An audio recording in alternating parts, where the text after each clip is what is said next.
was in middle school during COVID, so I think that during that time I got more self-conscious, especially because that's when everybody was wearing masks. So getting comfortable with the mask covered up my cleft, but then taking it off was definitely hard, both like physically and like mentally. I mean, I think definitely that, like middle school, elementary, even high school, especially with social media, and like being a girl on social media, it's kind of like a lot of pressure, especially when you don't see a lot of people with clefts or just differences. Apart from the cleft, I just was super insecure of all the scars that I do have because I also have a trach and a bunch of other things. But I think once I moved to college and I kind of was in a new environment, no one knew me and everything, it was a new identity that I could really start up. And I realized that it just made me special, and like Lila said, just like funny stories that you can say, of like going to the doctor, going to the hospital, and like waking up from anesthesia, and like all the funny things that you can laugh about with your parents and your friends find it really cool as well, that they can relate to. So I think that was definitely the major shift for me. What is it today? What feels most empowering about your Cleft identity, and what feels maybe challenging still?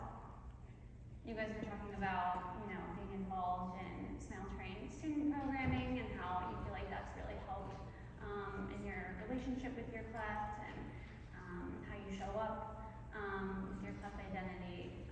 So can you talk more about that and how that's helped in helping empower that part of you? Yes, of course. I would say especially when I came to my first in-person Cleft con in Chicago, I've never seen so many people with a Cleft in my entire life. And then being a high school ambassador after, it was like more of a shell shock because there's so many Cleft affected people my age all over the world. And I think that really just empowered me because I'm not the only one going through this, and I'm definitely not going to be the last one going through this. And I feel like that's a great mentality that I learned to have, especially coming into high school and now almost ending it. So. Yeah, I would definitely agree. Being a part of the Student Ambassador program has allowed me to definitely gain confidence in who I am because before I joined it, I have never spoken to anybody with clefts before.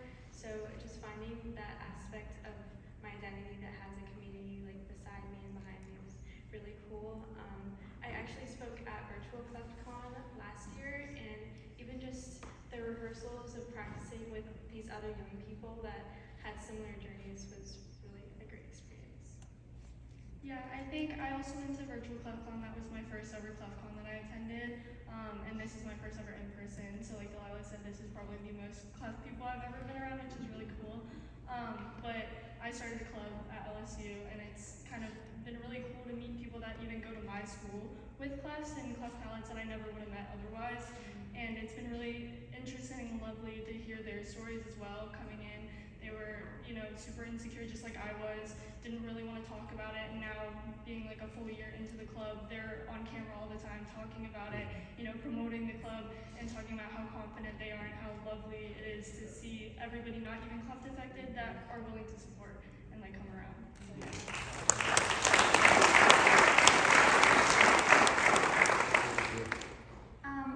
What type of advice would you give to, another teen or young child who maybe feels like their Cleft identity is limiting themselves, or maybe it's influencing how they're showing up in the world? That's a good question. That wasn't in the rehearsal. I would just say always try and be yourself, even though sometimes it may be hard, especially in middle school or sometimes in high school. I would say always try and be yourself, always try and make new friends, because at the end of the day, you never know what anyone's going through, so you guys can always relate on different things. So I would say just try and be yourself at all times.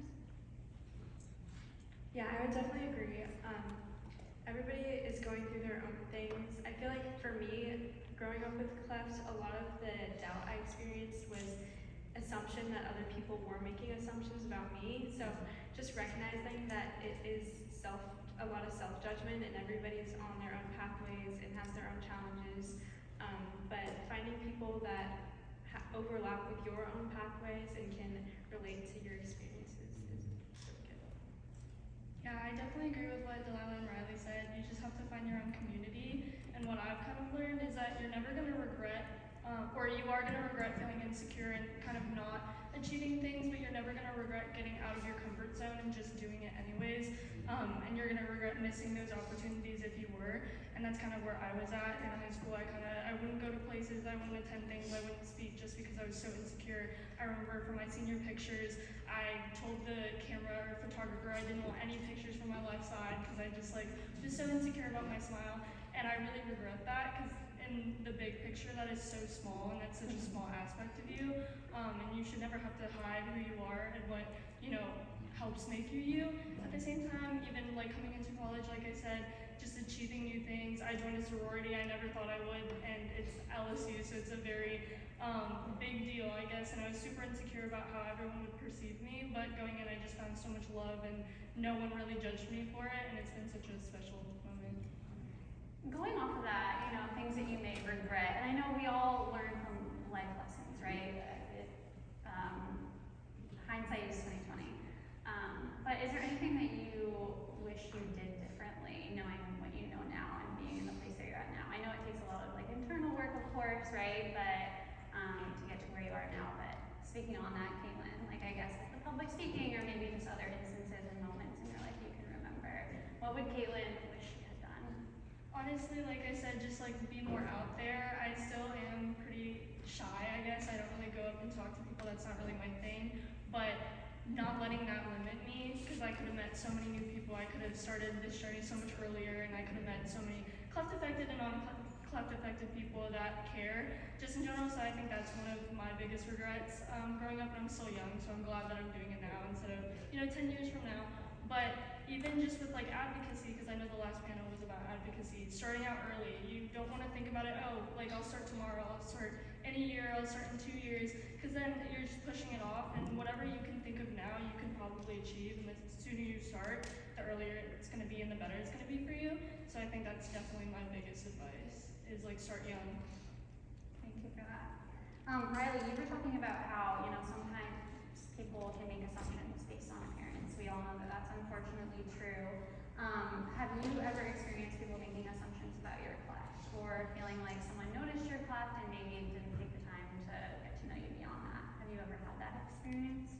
I have never had that experience directly to my face, but I feel like in my brain I was making a lot of these ideas that they are underestimating me, or they are thinking this about me, or they are judging me. But being able to take that thought out of my brain and focus on what I'm doing and not what someone else could be thinking has allowed me to gain a lot of confidence, because at the end of the day, even though it sounds cliche, it doesn't matter what other people think.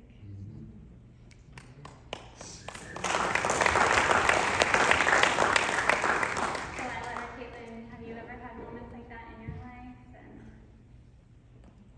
I think yes, especially when I'm younger, I think it's different. Kids are more willing to ask questions just out of curiosity and everything. Coming into more of high school and just everything, they're definitely a lot more judgmental a lot of times, which is honestly harder because you know that they're probably thinking some certain way. But like Riley said, it's just so empowering just to not care.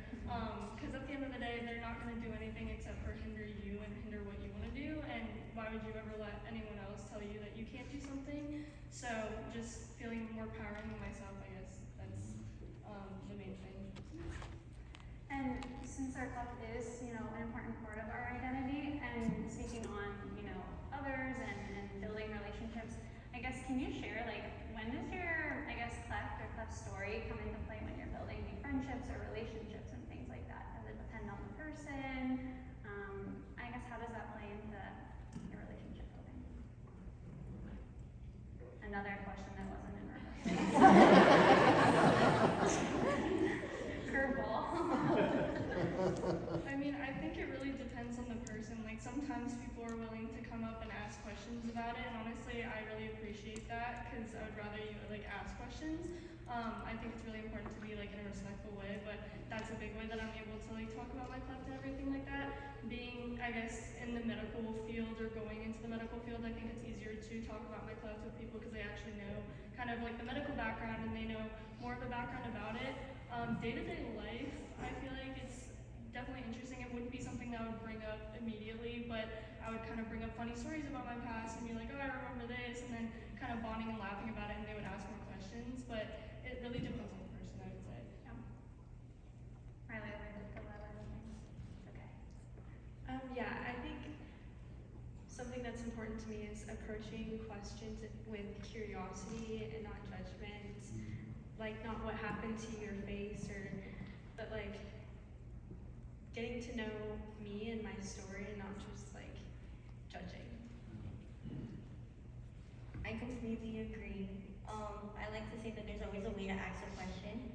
Like Riley said, there's a difference between, oh, like, I'm very curious about the scar on your face or what happened to your face. Like, there's always a way to ask something. And I feel like that also really helps me build relationships and friendships because just the way that you ask me things and the way that you speak to me really kind of depends. Absolutely. We're gonna go back to my first question, kind of where we're at today and who we are. Who or what has been the biggest influence on the way that you see yourself? Who wants to go for that one? This was in rehearsal, so. I would say obviously like family and friends is a huge part, but for me mostly I started posting on social media as well, and I've found such a good community on social media, like being able to meet people not from just my area but all over and being able to like educate other people on Clefts. I think that was definitely very important, as well as my club, like seeing how many people just on a college campus that are willing to support and, you know, advocate and educate for a condition that they might not be personally affected by has been like amazing. Because I know especially as teens and growing up, you're like, okay, mom, you have to say that, you know, I'm beautiful and I am amazing and everything. So, I mean, it means a lot, but at the end of the day, seeing it from strangers that don't have to say anything, don't owe you anything, has been really amazing. There's a lot of love coming out of LSU. I got to see it firsthand this year. So any approaching college students, I highly recommend you check it out. See Kaitlyn. Riley or Delilah? It's hard to pinpoint one exact person, but my parents have always been super supportive. Like, my mom's the one who encouraged me to do the student ambassador program, and at one point I had a fundraiser with a restaurant, and one of my friends rallied the entire dance team to come and buy food to support Smile Train. So just finding those people has been really amazing, that like support me in my tough journey. And yeah. I'm just gonna have to say my mom. My mom has been to every appointment, to every surgery, to everything, and she encouraged me to research for Smile Train, to become a student ambassador, to throw these tournaments that me and her throw, and yeah, her and my entire family. But my mother is a really big part because she also loves to put me in activities. So that's how I get to make friends. So yeah, I would have to say my mom is one of my biggest like influences or supporters in my Cleft journey. We love you.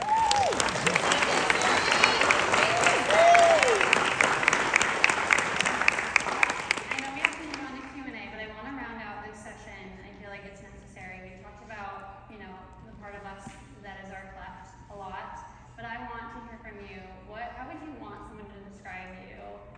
You know, what makes you you without mentioning your Cleft? Let us, anyone in the audience who hasn't gotten to meet you guys yet, you all are three amazing women. How would you want them to describe you? I would Don't be say humble. I would say outgoing, loud, and confident, because I feel like those are the three characteristics that describe me best. I agree. For me, I would say creative. I feel like I have like a lot of artistic abilities. I think I'm a good listener too.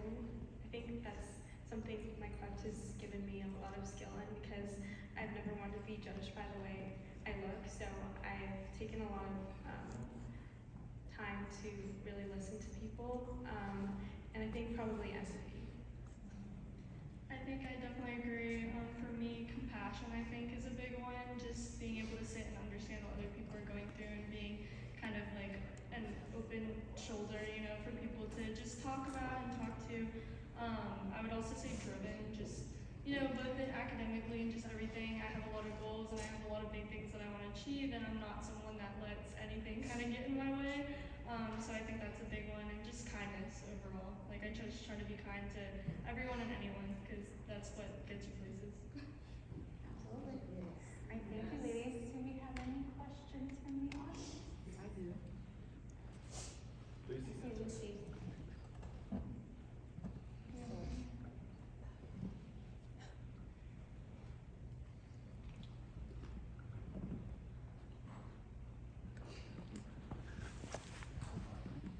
Hello, do any of you have a story about bullying to share, and how did you deal with it?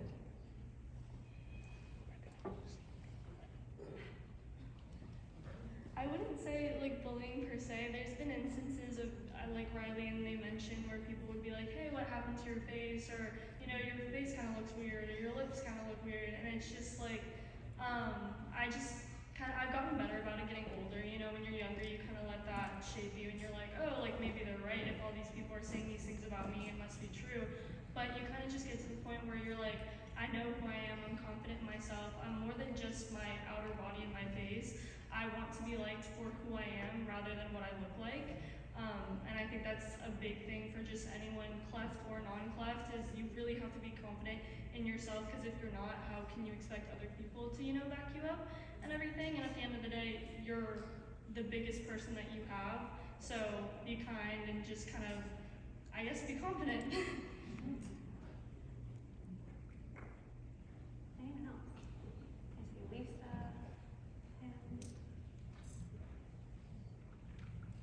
In your own advocacy, where does future you, what does future you look like? If they walk through the door right now, what would you want them to say to you about where you are in your journey 10, 15, 30 years from now? That's a great question.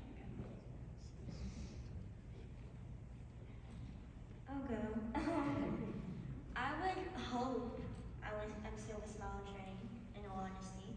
I would say either the YOC or the CCAC, like my mother. But yeah, and I would hope that I just keep growing into the person that I am, into the person I want to become. And I think, yeah. We'll keep you forever. Don't worry. Yeah, I would agree. Definitely still being a part of the Smile Train community. Hopefully an advocate for change. I also want to be a pediatric occupational therapist, so I hope to be able to help kids that are going through similar journeys or have trouble with their own confidence, that I can be some sort of support for that too. Yeah, I think for me it kind of sounds cliche, but I've always told myself that I wanted to change the world in one way or another. So, professionally, I really want to do plastic surgery, and it's kind of getting to the point where I'm getting closer to that goal. But I think just cleft-wise, I really want to, I know I talk a lot about my club, but I'm currently working on spreading those into middle school and elementary for advocacy and just education for young kids to learn, what clefts are, to reduce hopefully bullying and everything, and just as well as promoting cleft care for teens and upper adults, and just telling them that surgery isn't the only option, and just promoting confidence and everything. So I think if I saw myself in 10 years, I would definitely want that to be, I guess, my biggest aspect, as well as med school. Yeah, do you want to share with everyone your club's Instagram handle, or? Yeah. You guys So do great work, yeah. especially in the area of Ellis. Yeah, so my club is actually called Face Forward. It stands for Fundraising Awareness for Craniofacial Education. We are based at LSU, so it started out with just 5 members, and I've grown it to 350 in just 1 year. So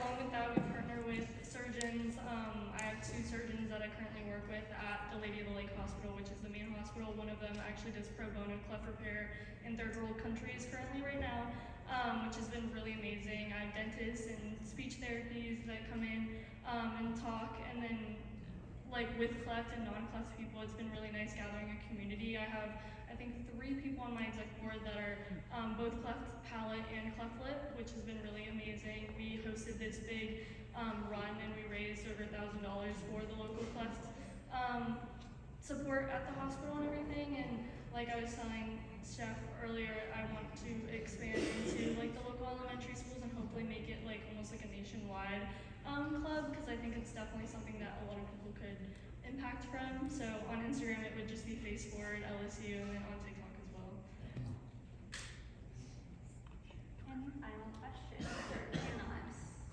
Last one, please. Hi ladies, you did a great job.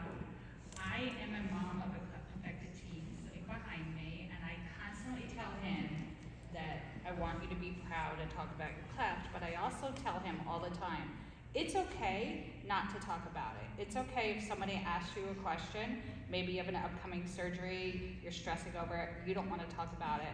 So I'd like to ask each one of you, how do you say, I don't feel like talking about it? Honestly, I would just say I don't feel like talking about it. Or if I really don't know, I just say I don't know. Because I tell my mother all the time I don't like people up in my business, especially if it's like too personal, or if I don't know you that well, I don't need you all up in there, right?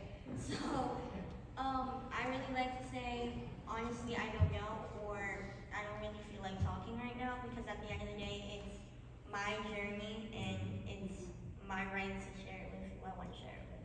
Amen.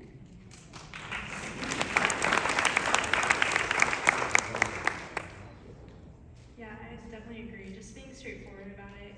Just saying, I don't feel like talking about that right now, or just like talk about it later. Just whenever you're comfortable. Don't never feel pressure to share things about yourself that you're not comfortable to share. So. I mean, just like Delilah and Riley said, no one should make you feel pressured about talking about your journey. It's your journey for a reason. So honestly, kind of gearing the conversation to a different topic, or just subtly things like that. You don't always have to just be like, oh, I'm not going to talk about this right now.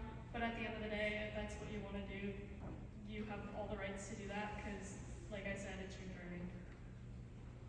Well, with that, thank you so much, ladies, for a lovely discussion. Thank you all for your questions.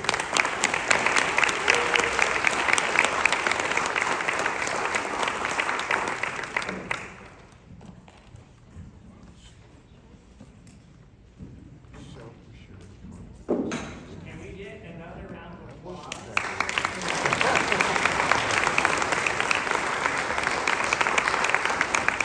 I don't know what the teams are saying right now, but I think they all have aura. I think that's what we're supposed to